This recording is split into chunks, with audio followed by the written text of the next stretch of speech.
All right, so this is an important lecture on having goals in mind so that you can stay consistent. Now, this is a very, very, very important lecture, and it's more so the mindset and overall approach of how to implement this business model successfully, not necessarily like specific, tips or tricks to rank better or, perform better. Well, it kind of is, but more importantly, this is just the general approach that's going to help you long-term and improve your courses, okay? So consistency always wins, okay? You want to set goals and then work consistently toward them. I don't care if it's, recording content for specific courses, recording YouTube videos, recording Skillshare courses, whatever, or it's something completely different.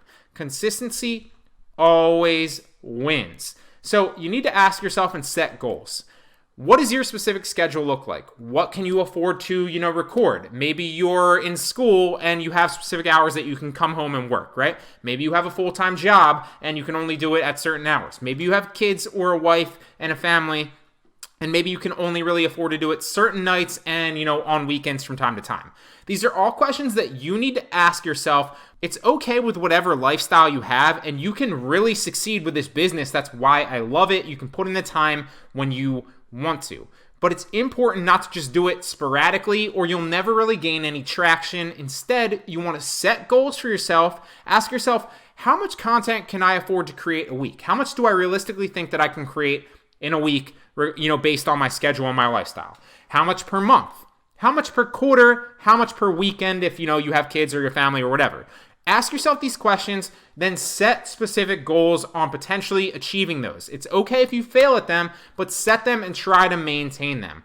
So you might be able to jump right full into this, and you might not be that busy, and you might be able to produce, 2 courses a week, or 1 course a week, or 5 courses every month, whatever it is that you're setting up, or maybe it's just a lecture every single day, right?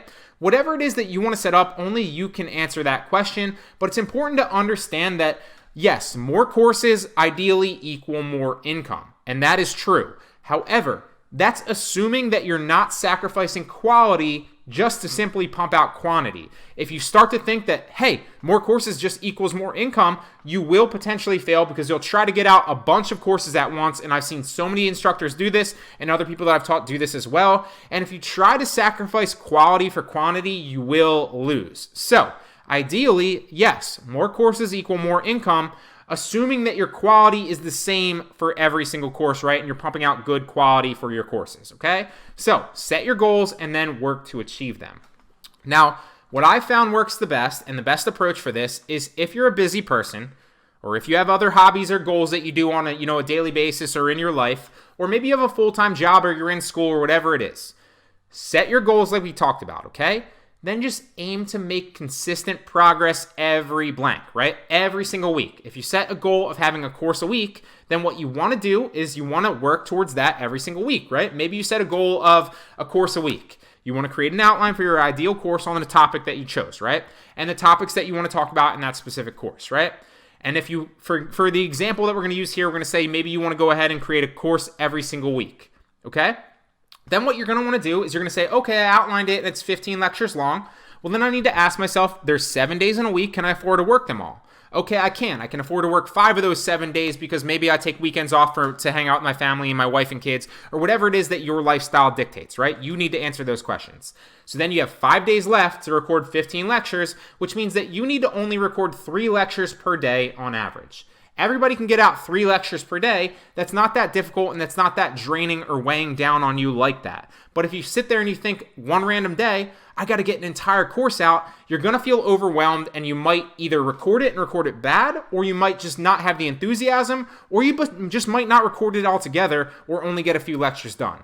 So instead, what I found works best is figure out what your goals are, figure out what you can afford to produce, then set your goals, outline your course, and then just simply kind of window it off and say, this is what I can afford to do today, this is what I can afford to do this week, and so on and so forth, okay? Because at the end of the day, consistency over time matters so much more than spurts of productivity, okay? You don't want to get burnt out. Instead, what you want to do is you want to stay consistent. It's important to keep in mind that, like I said, you don't want to get burnt out, so set specific tiny little goals and then work towards staying consistent to achieve them.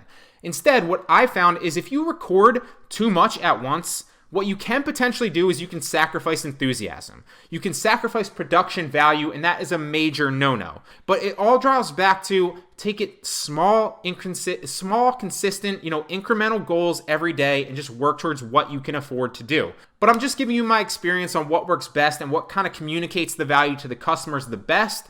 You don't want to lose your enthusiasm, because loss of enthusiasm or energy, or the way that you communicate, will actually hurt student experience and watch time, which will be detrimental to your course in the long run. So the best approach that I found, like I said, just remain consistent and set incremental goals and work to achieve them.